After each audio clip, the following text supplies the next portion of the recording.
Hello guys, this is Octavius of North American Archery. Thank you so much for tuning into our channel. Today I want to talk to you about, are you a bow hunter?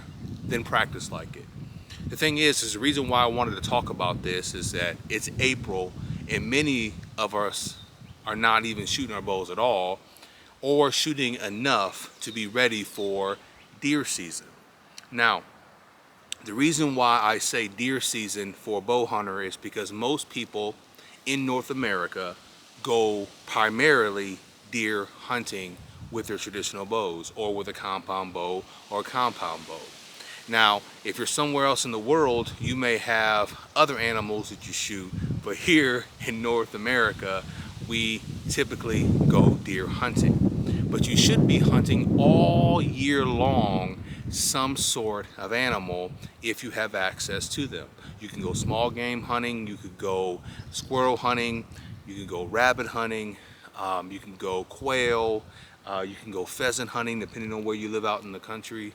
You could go hog hunting, elk hunting, all kinds of different animals in North America, but most people only go deer hunting. Now, I want to tell you how to practice throughout the year, but you really need to start practicing right now. But I do have 8 tips I'm going to give you on how you could be better at your practicing throughout the year. So I want you to stay tuned, I want you to stay engaged and understand that even though I'm giving you more tips on this channel, I'm trying to help you, even if you're a seasoned bow hunter, not make the same mistake every single year. Now, without further ado, I'm gonna give you my top 8. Number 1, shoot targets with no backstop. This is so important because a lot of us will not shoot any target without a backstop.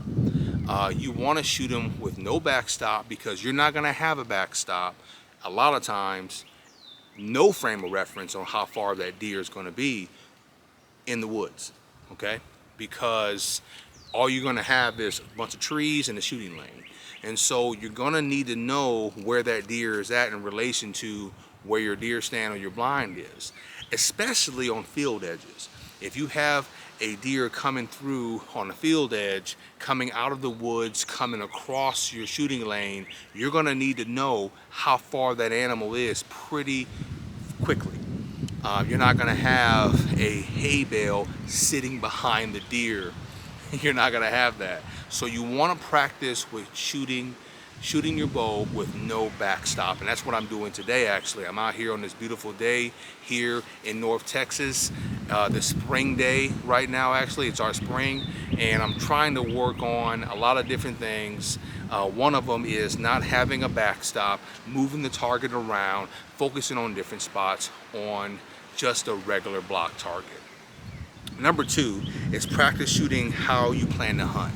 This is important. For a long time, I didn't do this at all. I was just practicing in the backyard or practicing somewhere on a range, not really practicing how I was going to hunt for many years. You want to shoot from an elevated position if you're a tree stand hunter. You want to shoot from a blind if you're a blind hunter. You don't want to wait until the last minute to start doing this. You don't want it to be a surprise when you go out in the field and you don't really understand the sight pictures and understand what you're actually looking at when you're out there trying to harvest the deer. This is the stuff we should be practicing right now through the spring and summer. That way fall, it's just routine. But unfortunately, we put it off to the last minute because we have vacations, we have family stuff, we have weddings, we have different things, fishing, boating, all these different things that come into play in the spring and summer that we don't really want to shoot our bows. But if you're somebody like me that's been doing this for a long time, you understand that you should be doing this. But a lot of us don't understand that. Even if we have the experience, sometimes we put it off to the side. You want to get out there right now and start shooting your bow, okay? At least a couple times a week, at least a couple times a week. If you're somebody new to hunting with a bow, especially a trad bow, you want to get out there every day and shoot how you're going to hunt.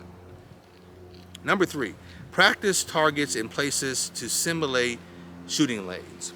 Or I should say, place your target in certain situations so you can practice shooting through small openings, small windows, okay? Because a deer is sometimes gonna give you a shooting lane only for a couple seconds, and you're gonna have to stop them on a dime and shoot the arrow accurately under a pressure situation, in a pressure situation, I should say. So you're gonna wanna practice shooting lanes. You're gonna wanna put your targets, place your targets in and behind trees, behind bushes, behind grass, different things that you may encounter out in the fields, and you do that now until the fall, because you don't want it to start surprising you when you get out there that, hey, that deer isn't broadside on the side of my house anymore. No, he's not gonna be. He's gonna be where he wants to be. You need to cut him off either from his food source, a watering hole, a hot doe. You wanna cut them off from what they're trying to do. They understand the habitat. They understand where they're going. You are now coming into their bedroom, or you're going into their neck of the woods, I should say, and now you need to understand what they're doing. The last thing you need to do is be limited as a traditional bow hunter out there in the field because you are afraid to take a shot that you should take, but you haven't practiced obstructions in front of your face when you're shooting your bow. You don't want to do that. Number 4, shoot targets at different distances. This is something I've always preached on this channel. You want to shoot at 5 yards, 10 yards, 15 yards, 20, 25, and about 30. This is getting you ready for hunting. Now, am I saying I'm taking a 30-yard shot? No. Most of the deer that I've harvested with a traditional bow has been probably within 10 yards, actually. And I've missed some at 10 yards. So don't worry about necessarily shooting out 40, 50 yards away. You're gonna harvest most of your animals within 20 yards and in. Actually, you wanna set up your tree stands and your blinds to be up on top of a deer within 10 to 15 yards, max. You wanna shoot them as close as possible. You wanna have a shot as close as possible. You don't wanna try to make heroic shots at 25 and 30 yards. But you wanna practice up to 30 yards because you wanna build the confidence it takes to go out into the woods and know that anything within 30 yards, you're gonna put it on the ground, you're gonna put them in the freezer. Now, I would say though, you wanna practice most of your shots within 15 yards. 15 yards, 10 yards, even 5 yards. 7 yards is where you want to practice a lot of your shots if you know what you're doing and you're going to scout and you're going to spend the time this spring and summer putting yourself in a situation where you're going to be successful at close ranges. Don't practice 25 and 30 yard shots and think that's where you're going to set up on a deer. It's not going to happen. The next thing we're going to talk about is shoot groups. Number 5, shoot groups to refine and shoot singles to remind. Shoot groups to refine your shooting and then shoot singles to remind you that you're going to only have one shot. So shoot groups to refine and shoot singles to remind. So the biggest thing is that a lot of guys will go out and shoot groups and groups only. That's great. You don't want to always take up a bunch of warm-up shots and think you're ready to go. You want to refine your shooting with the groups. You want to make sure that you're ready to go, but you also want to shoot single arrows and do single arrow practice to remind you that you're only going to have one shot. Very critical that you do both and not one or the other. Number 6, stump shoot throughout the year. That goes without saying. Go out, walk the woods, do stump shooting because it's going to help you judge yardage. It's going to help you understand the woods and the terrain, understand what your bow can do. You can practice everything I'm telling you right now in stump shooting. Then you got number 7, practice with other bow hunters. Very key. A lot of us bow hunters are very standoffish from other hunters sometimes because we're used to going out by ourselves, because most people that we know don't go bow hunting, they go gun hunting. I get it. We're very lone wolf type individuals. I get it.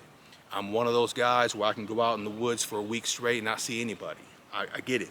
However, I do have some friends and some of my family members that do actually use traditional equipment, and I'm gonna go practice with them throughout the year, maybe once a month, and try to make sure that I'm actually getting better. And maybe they have some tips for me, and I might have some tips for them. Then the number, let's see here, where was I at? Number 8, hunt other animals throughout the year. That is so critical that we hunt other animals throughout the year, because the thing that really gets us in trouble as traditional bow hunters is that we go out there and it's becoming so daunting now when we don't practice, we don't hunt other animals, we don't have any other pressure situations that we put ourselves in. Now, killing a deer is so difficult to even fathom, because we haven't done anything all year but wait until September or October to begin hunting. You want to try to get other animals to hunt, like I said in the beginning of this video. You want to go do small game hunting. You want to do squirrels, rabbits, quail, pheasant hunting. You might have to get some foo-foo arrows, that's fine, but you want to make sure that you can do something else like bird or small game hunting. If you live in the South like I do, you can go hog hunting. They even got hog hunting ranches in places like Ohio and other places in the Midwest. So you want to put yourself in a situation where you are hunting other animals and you are harvesting other animals, because then it becomes a skill that you use all year, and you're just not focusing on 3 months, okay? Because then it becomes a lot of pressure on you, and it's not a learned skill and it's not a learned habit at that point. You're just relying on, a lot of times, luck, because you are not practicing throughout the year and you don't understand what it's going to take to get in a tree stand or a blind and get it done. Another animal right now a lot of guys are hunting is turkey. Spring. Right now I'm too busy to go turkey hunting, but it's something that I really enjoy doing. I really recommend you go out and turkey hunt with a traditional bow. It's very difficult. It's not as easy as a shotgun, but you still will understand how to be a better woodsman, understand a different animal, and you really will get some practice and some repetitions on trying to put everything together in your practice when it matters the most in a pressure situation and harvesting an animal. So I hope this helps you. I wanted to do a video on practicing being a bow hunter in the spring. Here in April, coming into May, you need to begin to think about how you're going to practice. Act like a bow hunter. Practice like a bow hunter, especially if you are one. And that way, the next couple of months going into the summer, you're great. And then fall comes around and you've been doing stuff already and you're ready for the main event, which is deer hunting. Okay, so I hope this helps you guys. If you're not a bow hunter, but you're thinking about being a bow hunter, this is still some things that you can do here. But if you're somebody that's a subscriber to our channel and all you do is just enjoy traditional archery and you no longer bow hunt, or you don't even want to bow hunt, that's fine. But I needed to make a video that is going to encourage those that are bow hunters as well as those that want to get into bow hunting to practice right now in April and May and June and July and August and September before they get into the fall and they can't get it. All right, guys, I hope this helps you. Thank you for your likes, your subscriptions. Continue to turn on your post notifications, and remember this, you don't have to get ready when you stay ready. All right, we'll talk to you soon, guys.